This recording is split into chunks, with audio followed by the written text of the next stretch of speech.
আমার চ্যানেলে তোমাদের সকলকে স্বাগত। আজ আমরা ক্লাস 8-এর রায়ান মার্টিন প্রশ্নবিচিত্রা থেকে পরিবেশের প্রথম পর্যায়ক্রমিক মূল্যায়নের নবম স্কুল সলভ করব।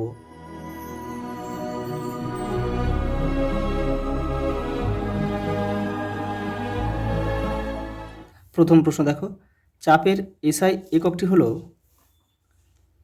নিউটন পার বর্গমিটার। অপশন সি আমাদের সঠিক উত্তর।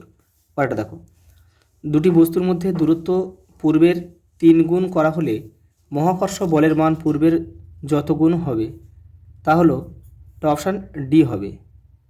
কারণ কি বলতো, যে মহাকর্ষ বল কিন্তু নিউটনের মহাকর্ষ সূত্রানুযায়ী দূরত্বের বর্গের ব্যস্তানুপাতে হয়। অর্থাৎ বস্তু দুটোকে দূরে সরিয়ে নিয়ে গেলে কিন্তু মহাকর্ষ বল কমে যাবে। কত কমবে? 3-এর স্কোয়ার মানে 9 গুণ কমে যাবে, অর্থাৎ 1/9 ভাগ কিন্তু কমে যাবে। পরেরটা দেখো, প্রদত্ত কোন পদার্থটি খোলা হাওয়ায় ঊর্ধ্বপাতিত হয়? চিনি, মোম, সোডিয়াম ক্লোরাইড। অপশান ডি কঠিন কার্বন ডাইঅক্সাইড। পরেরটা দেখো, আইসোবারদের ক্ষেত্রে নিম্নলিখিত যে কথাটি ঠিক তা হলো এদের ভর সমান, প্রোটন সংখ্যা সমান, নিউট্রন সংখ্যা সমান, ভর সংখ্যা সমান। এইটা হবে উত্তর, ভর সংখ্যা সমান হবে। ক্যালসিয়াম ক্লোরাইডের সংকেত কি? CaCl2। এই যে অপশান ডি CaCl2।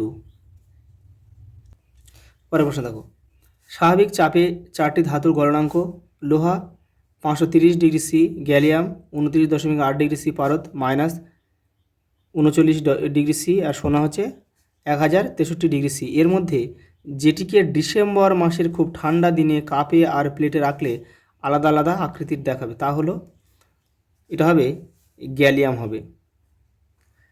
যদি এখানে ডিসেম্বর মাসটা উল্লেখ না করতো তাহলে কিন্তু পারদ হতো। পারদকেও কিন্তু কাপ প্লেটে রাখলে কিন্তু সেই আকার ধারণ করে, কিন্তু এখানে যেহেতু আমাদের মাসটা উল্লেখ করে দিয়েছে, কারণ কি ডিসেম্বর মাসে তাপমাত্রা কিন্তু 0 ডিগ্রি থেকে 20 ডিগ্রির মধ্যে কিন্তু ঘোরাফেরা করে, সেক্ষেত্রে আমাদের উত্তর কিন্তু গ্যালিয়াম হবে। পরেরটা দেখো, গ্লিসারিন ও পারদের মধ্যে পার্থক্য করা যায় যেটির সাহায্যে, সেটি হলো এখানে হবে স্পর্শ হবে। কারণ কি বলতো, যে গ্লিসারিন একটি কিন্তু সান্দ্র তরল যা স্পর্শ করলে শীতল ও ভারী অনুভূত হয়, আর পারদ একটি ধাতু এবং এটি স্পর্শ করলে শীতল ও ভারী অনুভূত হয়। এবার দেখো, এইগুলো কেন হবে না, গন্ধ স্বাদ কেন হবে না? কারণ কি, যে পারদ হচ্ছে একটা বিষাক্ত পদার্থ, তাই সেই জন্য কিন্তু এটাকে স্বাদ বা গন্ধের সাহায্যে শনাক্ত করা সম্ভব নয়। ওটা দেখো, যে কোষীয় অঙ্গাণুর মধ্যে পুরনো জীর্ণ কোষকে ধ্বংস করার জন্য নানা ধরনের উৎসেচক থাকে তা হলো লাইসোজোম।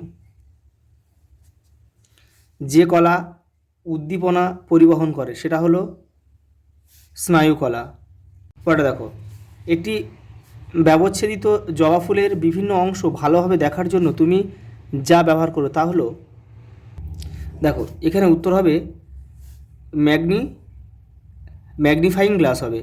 কারণ কি, দেখো যে সরল অনুবীক্ষণ যন্ত্র, যৌগিক অনুবীক্ষণ যন্ত্র আর ইলেকট্রন অনুবীক্ষণ যন্ত্রে কোনো জিনিসকে কিন্তু, খুব ছোট জিনিসকে, একদম ক্ষুদ্র জিনিসকে কিন্তু বড় করে দেখার জন্য, কিন্তু এখানে জবা ফুলের বলেছে এটা আমাদের ম্যাগনিফাইং গ্লাসটাই যথেষ্ট।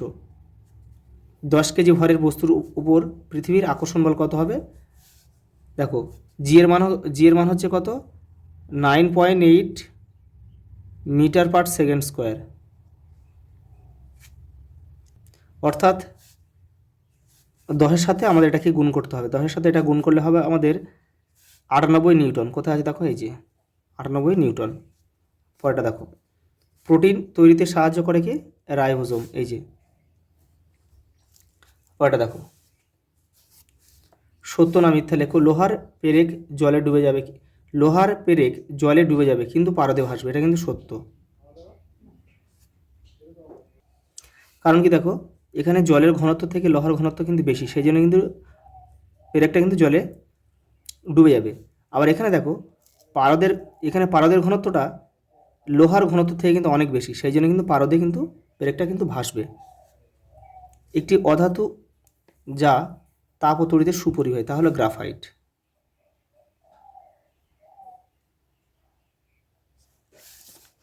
পরেরটা দেখো,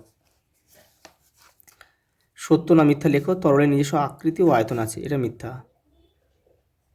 কারণ তরলের নিজস্ব আকার আকৃতি নেই। এটা কি, দেখো C12 ছয় সি 14 6 পরস্পরের কি, এটা হচ্ছে আইসোটোপ।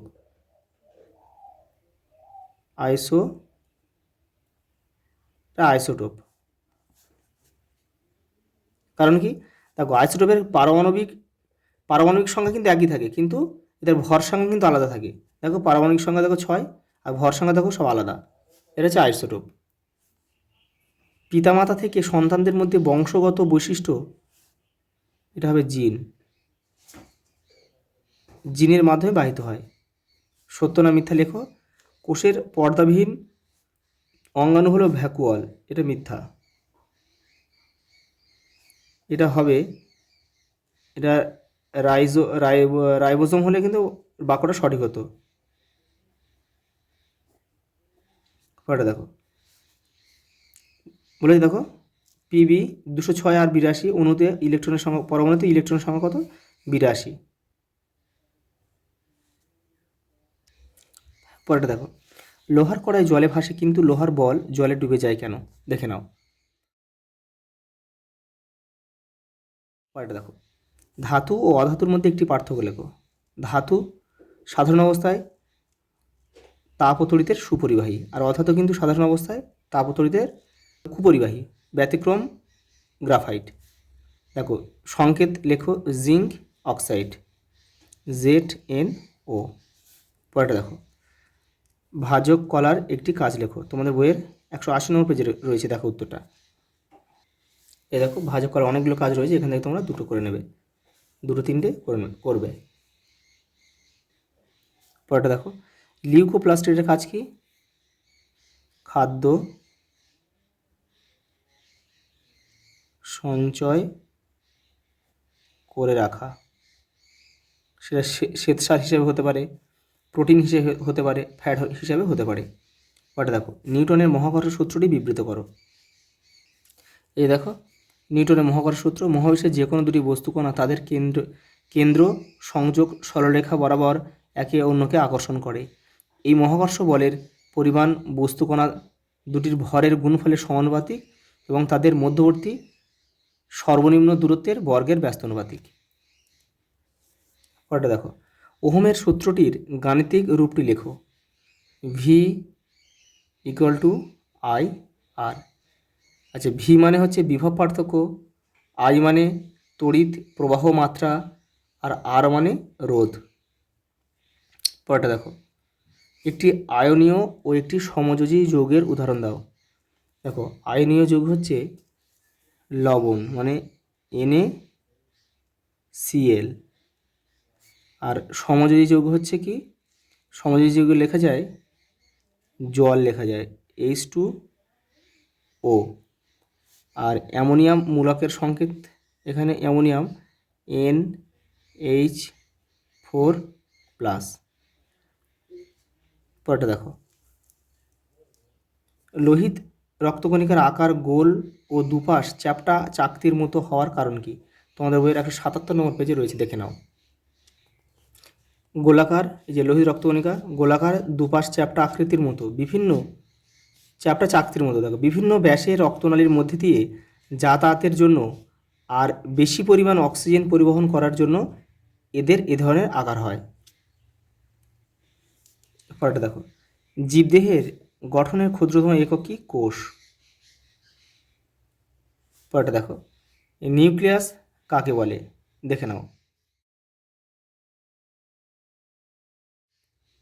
লাস্ট প্রশ্ন দেখো, ঘর্ষণ বল কি, তোমাদের বইয়ের দেখো 4 নম্বর পেজে উত্তরটা রয়েছে। এই দেখো, দুটি তলের সংস্পর্শে তৈরি হওয়া এই বলটি যা গতি বা গতির উৎপন্ন করার চেষ্টার বিরুদ্ধে সৃষ্টি হয়, আর তার নামই হলো ঘর্ষণ বল।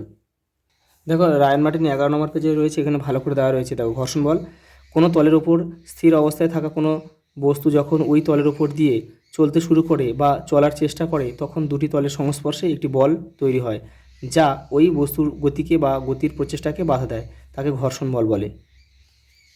আচ্ছা, এই পর্যন্ত, দেখা হবে পরের ভিডিওতে।